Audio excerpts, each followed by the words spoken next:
kembali Bapak Ibu di channel saya.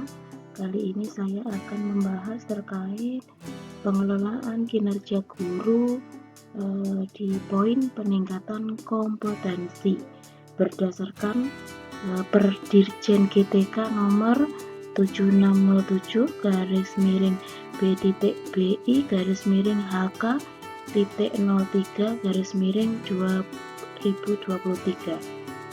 Di pengelolaan kinerja guru, Bapak Ibu dituntut untuk memenuhi ekspektasi pimpinan, yaitu minimal 32 poin. Kelihatannya Bapak Ibu guru di sini jadi difokuskan untuk mengejar poin-poin tersebut. Padahal Bapak Ibu pada poin pengembangan kompetensi tidak akan dinilai, tetapi hanya dipertimbangkan. Baik, akan kita kupas satu persatu terkait rencana hasil kerja guru, pelaksanaan pengembangan kompetensi berdasarkan pasal 14, yaitu ada 18 jenis.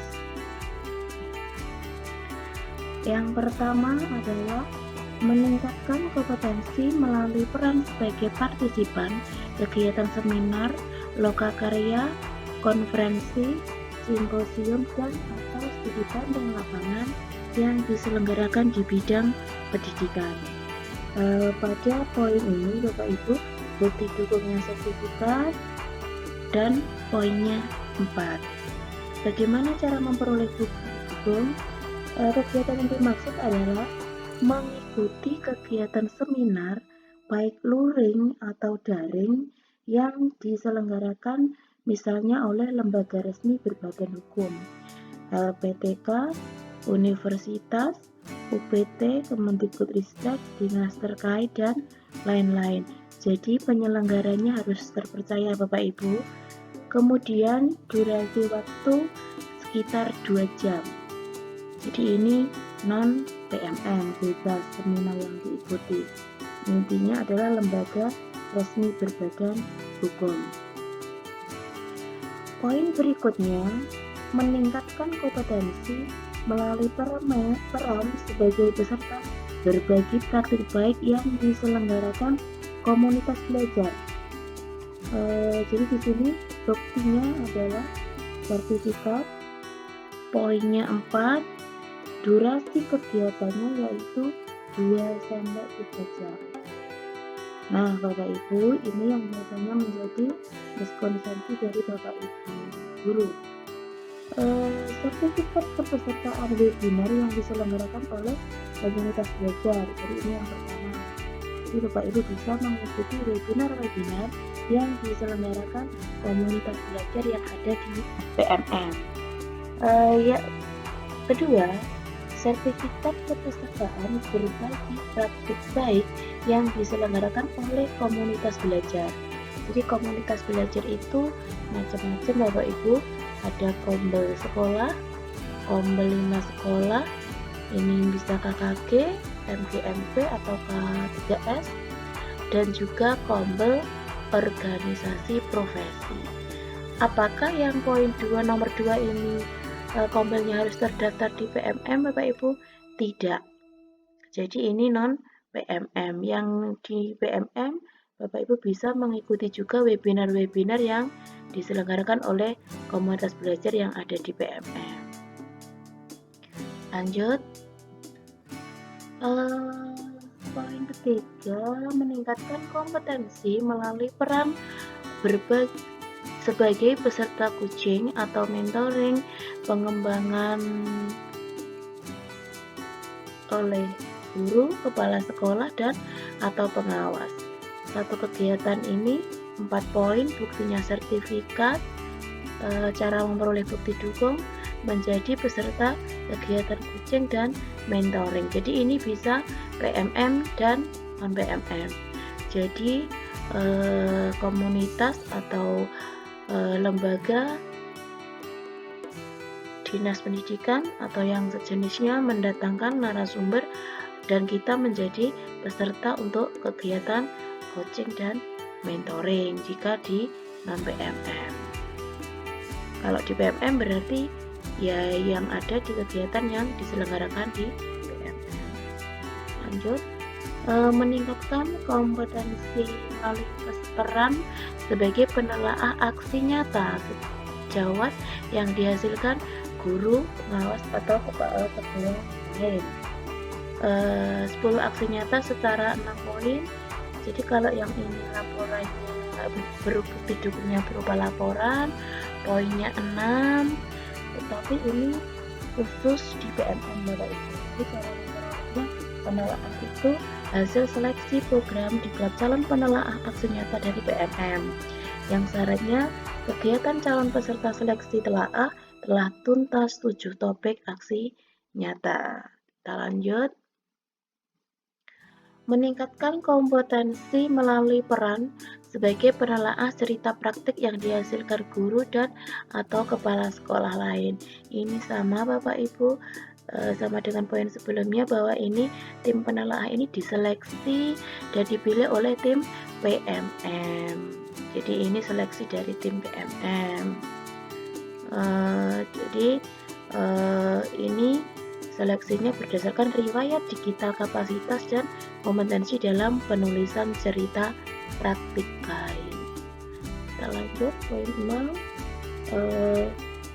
Meningkatkan kompetensi melalui peran sebagai penelaah perangkat ajar yang dihasilkan guru dan atau kepala sekolah lain. Ini juga sama Bapak Ibu, laporan dengan 10 perangkat ajar secara 6 poin. Tim penelaah diseleksi dan dipilih oleh tim PMM sama dengan sebelumnya tadi. Jadi ada seleksi. Yang berikutnya, meningkatkan kompetensi melalui peran sebagai penyusun kumpulan konten unggulan. Jadi ini juga masih sama seperti tadi, yang dimaksud kumpulan konten unggulan itu yang terbit di PMM yang poinnya 6. Jadi penyusun konten ini juga dipilih oleh tim BMM langsung. Yang berikutnya Bapak Ibu, meningkatkan kompetensi melalui peran sebagai narasumber berbagi praktik baik dalam kegiatan implementasi kurikulum merdeka atau perencanaan berbasis data. Kegiatannya ini berdurasi 2-3 jam, bukti dukungnya sertifikat, poinnya 8. Bagaimana cara memperoleh bukti dukung? Sertifikat narasumber yang diperoleh dari komunitas belajar tempat kegiatan ataupun juga ketika menjadi narasumber terkait IKM dan PBD baik secara daring maupun luring. Apa saja materi yang disampaikan kalau IKM ini termasuk KOSP, diferensiasi PBM, perencanaan PBM, asesmen, disiplin positif P5.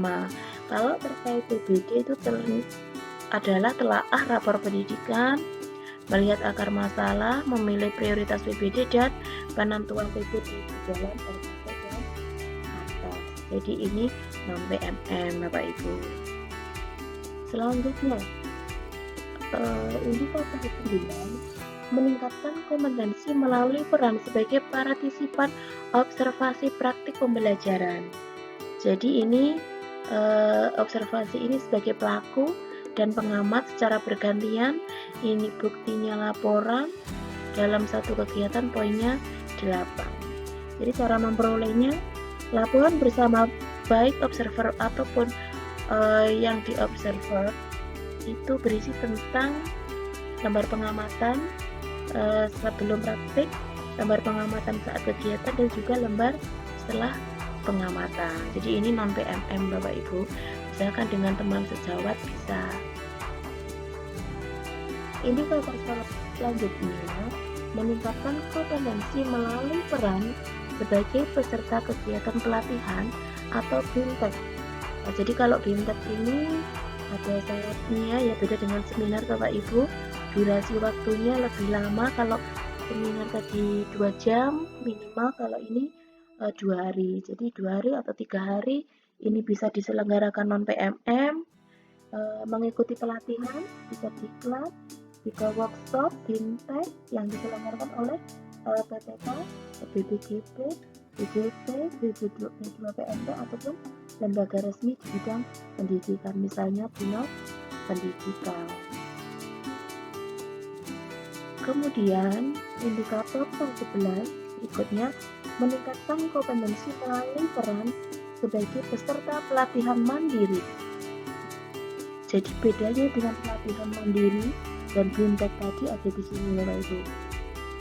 Pelatihan mandiri itu berarti satu pelatihan beserta aksi nyata. Berarti ini bukti dukung sertifikat topik, poinnya 8 poin.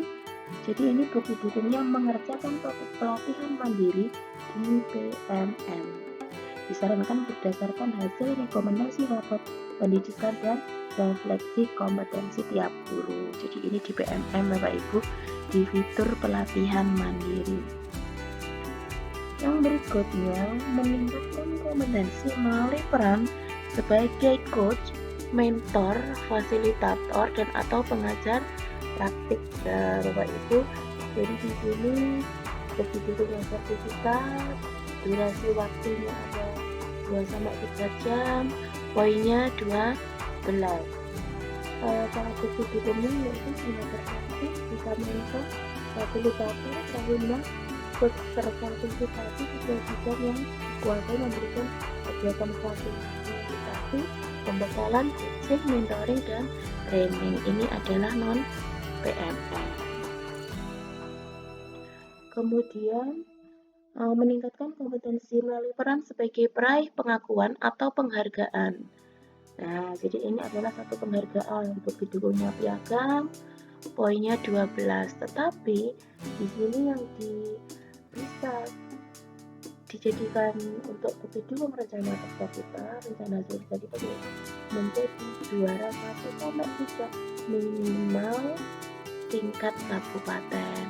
Apa saja yang diikuti ajangnya bebas terkait dengan pendidikan, misalkan lomba penulisan puisi, lomba IC, lomba PTK, lomba pembuatan video pendidikan dan sebagainya. Bisa juga untuk penyelenggara LPTK, universitas, UPT Kemendikbudristek, dinas terkait dan lain-lain. Jadi ini juga non PMM Bapak Ibu. Kemudian untuk indikator 14 meningkatkan kompetensi melalui peran sebagai penyusun cerita praktik yang dibagikan kepada guru dan atau kepala sekolah lain, poinnya 12. Jadi di sini yang dimaksud adalah cerita praktik yang terbit di PMM Pak Ibu ya. Lanjut, meningkatkan kompetensi melalui peran sebagai peserta praktik magang pada dunia kerja dan atau bidang lain yang relevan. Jadi ini Bapak Ibu durasi agak lama, sekitar 4 minggu. Bukti dukungnya sertifikat, poinnya juga lumayan 24. Jadi di sini untuk memperoleh bukti dukung, praktisi mengajar Kemendikbud yang diseleksi oleh tim dan diminta oleh universitas dan negeri atau swasta. Bisa juga praktek magang lain yang relevan. Ini kegiatannya durasi 2-4 minggu, non PMM. Bisa lanjut next. Kemudian indikator berikutnya Bapak Ibu, meningkatnya kompetensi melalui peran sebagai penyusun perangkat ajar yang dibagikan oleh kepada guru dan atau kepala sekolah lain. Ini sama Bapak Ibu, perangkat ajar yang terbit di PMM ini poinnya lumayan 24, tetapi yang dimaksud perangkat ajar ini bisa bahan ajar, modul ajar, dan modul proyek di fitur perangkat ajar PMM. Meningkatnya kompetensi melalui peran sebagai penggerak komunitas belajar dengan mengadakan minimal kegiatan berbagi praktik baik. Ini poinnya lumayan Bapak Ibu, 3 poin. Tetapi ini buktinya sertifikat ini yang dimaksud sebagai penggerak kombel itu adalah kegiatan yang dikeluarkan oleh komunitas belajar yang terdaftar di PMM. Jadi ini PMM lagi Bapak Ibu, tapi lumayan juga poinnya 36. Lanjut, indikator yang terakhir Bapak Ibu, meningkatnya kompetensi melalui peran sebagai peserta program pelatihan dan pendidikan jangka panjang. Di sini yang berupa bisa di bidang kepemimpinan seperti guru penggerak atau pelatihan manajerial kepala sekolah. Poinnya yang paling terbesar yaitu 128. Kegiatan dilaksanakan durasinya 3 sampai 6 bulan. Bukti dukung sertifikat di sini sudah jelas, yaitu yang mengikuti program pendidikan guru penggerak pada tahun yang berlangsung periode penilaian kinerja. Jadi misalnya sertifikatnya di tahun 2023, kemudian periode kita sekarang sudah di 2024, berarti sertifikatnya sudah tidak berlaku. Kemudian juga tingkat calon kepala sekolah. Jadi ini Bapak Ibu satu kegiatan berdurasi 3-6 bulan dan Pokja PGP Kemendikbud Ristek. Jadi Bapak Ibu mungkin itu yang bisa kami bahas untuk kali ini. Jadi sudah tidak ada lagi pagi mengajar, siang seminar, malam webinar. Jadi kita hapus Bapak Ibu terkait mindset-mindset yang salah. Jadi dari 18 indikator tadi Bapak Ibu bisa memilih mana yang paling bisa Bapak Ibu laksanakan dan itu fleksibel, cari yang termudah. Demikian penjelasan terkait poin pengembangan kompetensi. Semoga bermanfaat dan terima kasih.